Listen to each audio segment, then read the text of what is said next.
Hi, ladies and gentlemen. This is Tony Holowitz from 365acttips.com and tonytheteacher.com. I'd like to think I am a practical actor, meaning I'd like to think that I try to figure out what my clients' dilemmas are and try to solve that dilemma by making ACT do some work for them that will simplify what they have to do when they come into work on a daily basis. And I've often talked about setting goals, and one of the examples I want to give you is just a first look at group membership rules. Now, in my previous tutorial, I had said, wouldn't it be nice if we knew all the people in our ACT database that like chocolate, vanilla, and pistachio ice cream? Just those three. Now, because of the fact that we've got people in here that are checked off for different types of likes, but we want to isolate it to just chocolate, vanilla, and pistachio, let me show you how we can make a group that will give that information back to us. And the beauty of a group is as things change. For example, George Washington doesn't like anything, but let's say a week from now we come in and we check off chocolate, vanilla, and pistachio right here, but not until a week from now, this person will automatically be put in that group.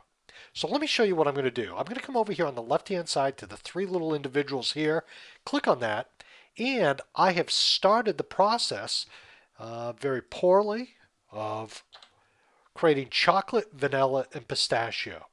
So let me show you how I dynamically create a group that automatically puts all the people that fit that criteria into the group. It's also called group membership rules or dynamic groups. Don't let that phase you. It's actually fairly simple after you've done it a few times. I'm going to come down here, and again, to get to this point, I went up to groups and I clicked on new group. It asked me to fill in the name of the group, and now I want to come down and click on add and remove contacts. If I want to add contacts by hand, I can come here. I don't want to do it that way. That's too much work. I want to create group membership rules. These group membership rules are set up in such a way that at this point, I'm going to click on the field name and I'm going to choose chocolate. Now, chocolate is a group or a checklist, so I've got chocolate. And I'm going to say, listen, I want to have chocolate equal to true. And if I click on the drop down and choose true and add it to my list, there is my first membership rule.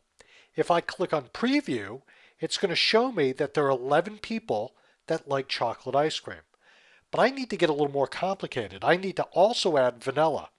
I clicked on the drop down, I hit the letter V, and it took me right to vanilla. I'm also going to put this equal to true. And keep in mind we had 11 people, but now I'm going to add this to the list. I'm going to preview it, and now only 5 people in my database like both chocolate and vanilla. Let me take it one step further. Now I'm going to add pistachio right here. So bear with me one second while I get to pistachio. I'm going to click on the drop down equal to, and then I'm going to choose true. I'm going to add that to the list.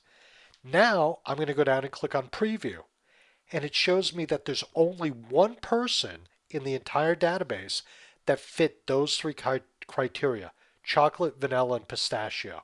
And I'm going to click OK, OK again, and now my group is formed. Fred Astaire is the only one that fits that group. Let me go back over to my contacts.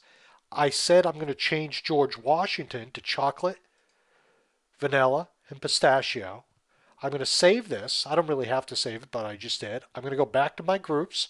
I'm going to look at chocolate, vanilla, and pistachio, and lo and behold, George Washington is in there.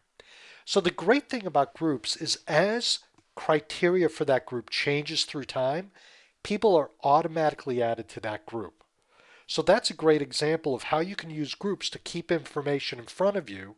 And in my next tutorial, I'm going to create another group that helps you keep track of people that you need to call. So in my next tutorial about group membership rules, I'm going to create a group of follow-up individuals. My name is Tony Holowitz. Thank you very much. Have a great day.